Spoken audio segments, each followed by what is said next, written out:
Hi! Welcome to Public Relations, Comm 314, Spring Semester 2016.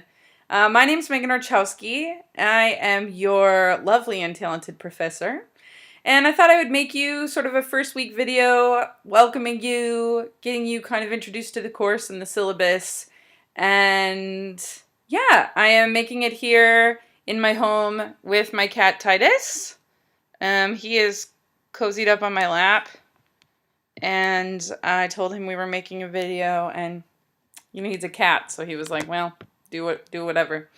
So I'm going to make this video, and then, as always, if you have questions, please post them on the discussion board. Please email me. There will be plenty of videos coming. Sometimes it's me talking to you and giving you information that I would normally give you in class, and sometimes it's about the book or engaging you in some sort of material. So, okay, so first, my name's Megan Orchowski, but all of my students call me Mizzo. It comes from, I used to coach high school forensics, competitive speech, and all my students had to call me by my last name, Miss Orchowski, which was so long and ridiculous. So we shortened it to Miss O.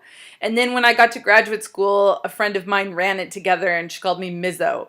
M-I-Z-Z-O. So I'll sign all my emails that way. That's what all my students call me, and I would love it if that's what you would address me as well. Then that takes away, you don't have to call me professor. Don't call me doctor, because I'm not one. You can call me Megan if you want, but I won't always answer because there's lots of Megans lurking around, and there isn't any Mizzos as far as I know. So that's my name. I did my undergraduate work near Chicago. It's a small private liberal arts college called North Central College. And I majored in a joint degree in comm and theater. So my background is in performance. And I had a minor in English. And then I went to graduate school up at Mankato, Minnesota, and where I focused in on communication studies and again with a performance twist. So kind of where comm and theater meet and they have a socially active baby. It's called performance studies. So that's one of my areas of specialty. And then I started getting interested in gender, culture. So that's kind of where my sort of research and stuff focuses. I've also done competitive speech for the last 19 years. Yes, I count my middle school experience. Yes. So I have competed, judged, coached, and feel really, really passionate about that. Let's see. My favorite food is shrimp. I have a weakness for soda. My favorite color is purple. It's the passion color, so I like that. I own a scarf collection. I have about 165 scarves, so hopefully on my videos you'll see a plethora of my scarves. Today I'm wearing 2. I usually wear 2 entwined together. I love cop shows. I was just watching one. I was just watching CSI reruns before I made this video. And I live in Moorhead, so I commute to Valley City about an hour. Oh, after graduate school, I taught at Concordia for 5 years, and now I teach at Valley City. So this last fall was my first semester, and it was my first time teaching online as well. So you are my second whole class online. Very excited about that, and excited to do it even better than I did last time. I'm an incredibly passionate teacher. It's what I feel I do best, so I really love it. I really love educating, learning, teaching. I think those go hand in hand. As much as I'm a teacher, I'm also a constant learner. If you want to know how I feel about learning, read my teaching philosophy on Blackboard. You'll recognize it as Alanis Morissette's song, You Live, You Learn. So that's how I feel about it. You can also read Bell Hooks' Teaching to Transgress, where she talks about education for the benefit of freedom. It's amazing. The best way to get a hold of me is to email me. You can ask questions on the discussion board. If I don't answer, within a certain period of time, feel free to point it out. Every once in a while, something gets lost on Blackboard, but I try my best to keep up with it and keep track. You also can visit my office if you're on campus. I'm down in on the second floor of McFarland in the little comm area. It kind of feels awkward when you walk in like you're intruding, but come on in, the floor creaks. Back on the left, there's a big door um, that it looks like feminism threw up on it. That's my door. So when you see art pictures and pictures of Fiona Apple, that's you're in the right spot. So come on in. My office hours are up on Blackboard, and that's when I'm around. But again, emailing me, even if you want to make an appointment to come in, that's great. If I've missed something, like I said, I'm pretty new to this online thing, and I'm trying my best. But yeah, let me know. Um, yeah, so that's about me. That's about my background. As far as this class goes, I'm pretty pumped. I have never taught a public relations course before, and it is definitely not my area of expertise. So I'm excited to gain some of that knowledge. I'm definitely qualified, obviously, to teach these theories, and some of my stuff really does intersect with this, but this specific area and this specific class is new to me. So because of that, I had a friend reach out who is also teaching a public relations course for the first time online. And we're going to do a couple of assignments together and cross a lot of resources. So you sort of get two for the price of one kind of thing. We're working together to create a really, oh, I guess it's time. Bored with the video, huh? Hopefully you're not. Hopefully you have some chocolate and soda or something and you're hanging out with me.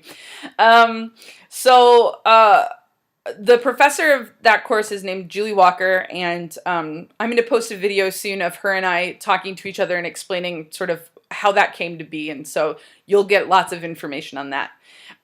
If you want to pull up the syllabus, or if you have a printed copy of it while I go through it really quick, feel free. I just want to give some basic information so that we're all on the same page. I expect you to be reading all of the materials, watching all of the videos. If I post modules or anything like that, I expect you to be consuming the material. There are definitely participation points, which you'll see in the assignments, but beyond that, it's like coming to class, right? I expect you to be engaging weekly. I expect you to be reading. That's what I expect. If you're having problems with that, obviously email me right away. I want to know about it, because I am just expecting that you're checking your email, checking your Blackboard, reading the assigned things, doing the assignments, and that if you have a problem, you let me know. Since it's a 300 level course and you're all in college, I assume that you know what's expected of you, and if you have any issues, you're gonna talk to me. We're using a book for this class. It's right in the syllabus, and it's printed out. It was recommended to me by a dear friend who teaches public relations, and that's her thing. And what I really like about this book is that it's a value-driven approach. And so that really intersects with a lot of the intercultural, ethical, rhetorical research and background I have. And so that makes this book really ideal for me, because it makes a lot of sense to me. And I think as people coming in and sort of learning the field, I think it's a great perspective to learn the field through. So I'm really pumped about the book. As far as textbooks go, it looks pretty awesome. I run all of my classes as a safe space. Some of you have had me before, I think, so you've maybe heard this, but basically a safe space is a place where all perspectives, no matter your social standing, are respected. So no matter your class, race, gender, sexual preference, physical capabilities, religion, whether you've read Harry Potter or not, hair color, any of those things, no matter what they are, your perspective is valued in the class. And we work really hard to do that. In most places in life, there are majority categories in each of those areas. So for example, I'm able-bodied, which means I have a privilege that someone who is not able-bodied doesn't often have. I have the option to use a stairs or an elevator. I am often in the privilege, or the world is sort of catered to me, right? Not to someone who might have a physical disability. In each of those categories, right, there is that group. And so if you have a lot of those majority categories, you might feel safe a lot of places. And this place is an attempt, obviously I can't change the world, but it's an attempt to recognize all voices, not just the ones that are usually privileged in our current world. So I do like to distinguish that safe spaces are not always comfortable spaces. I really want us to be talking and questioning and sharing. And if that violates what you're used to, or if you are often used to doing something one way and someone brings up something else, that might cause dissonance and be uncomfortable. But that's different than safety, right? We want people to feel safe, respected. We want to be really aware of that. If you have any questions on that, feel free to comment in the discussion board or again, email me. Right on your syllabus, there's access to the resources. So if you have anything you need accommodations for, talk to John Andrick. He's awesome. He's a friend of mine, actually. I think he's great. And the Learning Center is on there too, which Jody Schwarm is amazing. Go check out the Learning Center if you're on campus. And I would assume even if you're off campus that you can email both of these offices for resources since you're connected to the school. I have a little blurb in there about communication. I really highly value communication, and you're in college, and life sometimes sucks in college. I know, I was in college, and I sometimes get a little honest here. So my dad died while I was in college. I parented a behaviorally challenged 15-year-old while I was in college. I was diagnosed with an anxiety disorder during college. So, and not only that, but like, I had a boyfriend and we went through things, and, I had bad days and didn't sleep a lot, right? So I'm pretty aware that lots of stuff happens, and it's good to have resources for those things. So if you're having a rough time and you need to tell me about it, I highly encourage you to do that. I know that the last thing most people want to do when their life falls apart is tell their teacher. Usually they want to keep it together and try to make everything work out. And hey, look, I handled it all. But what usually happens is, 2 weeks before the end of the semester, people come to me and they're like, I've been struggling with this whole time. And I sort of am like, why didn't you tell me? I could have been helpful. If I can't be helpful, I maybe can hook you up with resources that are helpful for whatever you're struggling with. So if something happens, even just a heads up, even if you don't want to tell me about it, you just want to shoot me an email that says dealing with a personal issue, wanted you to know. I really highly value, communication about what's going on in your life. Everything from, hey, I have to move this weekend, so I might be a little behind on the readings, to this major thing is happening in my life, right? And anything in there, I'd like to know about it, if you're comfortable. Really just want to be a resource for you. Finally, I have a bunch of policies. Turn your stuff in on time. If it's late, it's probably going to get less points or 0 points. That being said, you have to complete all of your assignments, so get them all done, whether they're worth 0 points or not. I really want to pass you in the class. So do your work. And don't cheat. Especially, there's sort of two types of plagiarism. The first one is like malicious, like I don't want to do my work, so I'm going to copy someone else's work. Don't do that. Please don't do that. I mean, the biggest reason not to do that is ethics, educational integrity, be a good person. But the other reason not to do that is if and when I catch you, I then have to fill out a bunch of paperwork. It's really exhausting for me because I hate paperwork. Ugh. So, and then I have to be mad at you, and I have to potentially fail you in the assignment and probably maybe the course, and it's awful. Don't cheat. Don't do it. Not in my class. Also, it's really hard to cheat in this class because everything is open. Open note, open book, open heart. Like, you have to put more effort into cheating or violating educational integrity than you do into what you just engaging in the material. So don't cheat. It's not worth it. This is an application-based course, so it's all about your critically thinking and absorbing the material. That's what I care about. So it's not any testing, right? Like, know the answer. So again, just engage, and please don't plagiarize or cheat. And if you have any questions, because the other type is like that accidental, like, oh, I wasn't sure. Did I put the quotations in the right spot? Just let me know, and I'm happy to help you with that. Okay, so that's the basic stuff from the course. If you have any questions, please let me know. I've outlined all of the assignments, and again, you'll get lots more information as those come up. The basic and probably most important thing about the course is that it'll be run weekly. So it goes from like Monday, if you think of Monday as a day, let's go this way. So it goes Monday during the day, and then all week, and then things are always due unless otherwise noted Monday morning at 2 a.m. So think Sunday night at midnight. I don't like having things due at midnight because people are like, is it Sunday midnight?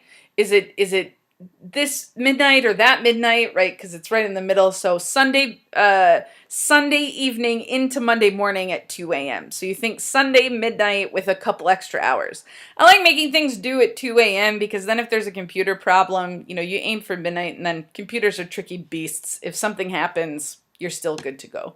And I'm pretty flexible on that as far as like, I just want it in, that's the deadline, so that everything is sort of in, and then if there's issues, we can sort of clear them up. And then stuff starts again Monday during the day, for the next week. So that's when things are posted to read, to engage in, and often set up to be due for that next week. So that's how the class functions.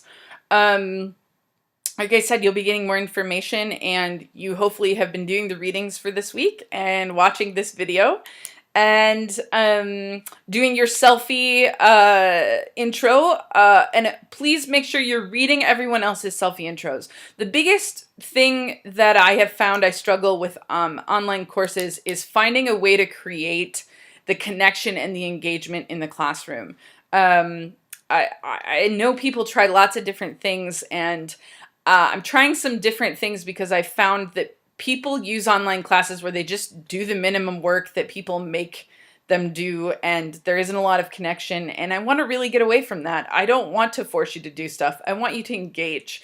I want you to be interested in the material, and I want us to have discussions that we really want to have. So I'm going to a lot of efforts to try to do that. So I've created a Facebook page, a Facebook group, not a page, where both my class and Julie's class, which I referenced earlier, are connected on there, so we can be posting stuff on there. Julie's created a Tumblr. We're still figuring out how we want to use that. And then, and you'll hear more about this on the group video, but we're bringing in a lot of guest lecturers. We're going to try really hard to we've tried really hard to create these really interesting assignments, and so I'm really hoping that this class ends up being useful and enjoyable for you. That's the goal. Imagine that, an online class that you want to go to that's useful and enjoyable. So that's my goal, and if you have anything you want to see or anything you want to learn specifically or topics that you want covered, feel free to post that on the thread in the discussion board. So that's life. Hope things are well. And again, if there's something I should know, please let me know. And get your selfie intro posted if you haven't. Some have come in. We're still getting some. Those are due, like I said, Monday morning at 2 a.m. And yeah, hope life is great. And I'll talk to you soon. Bye.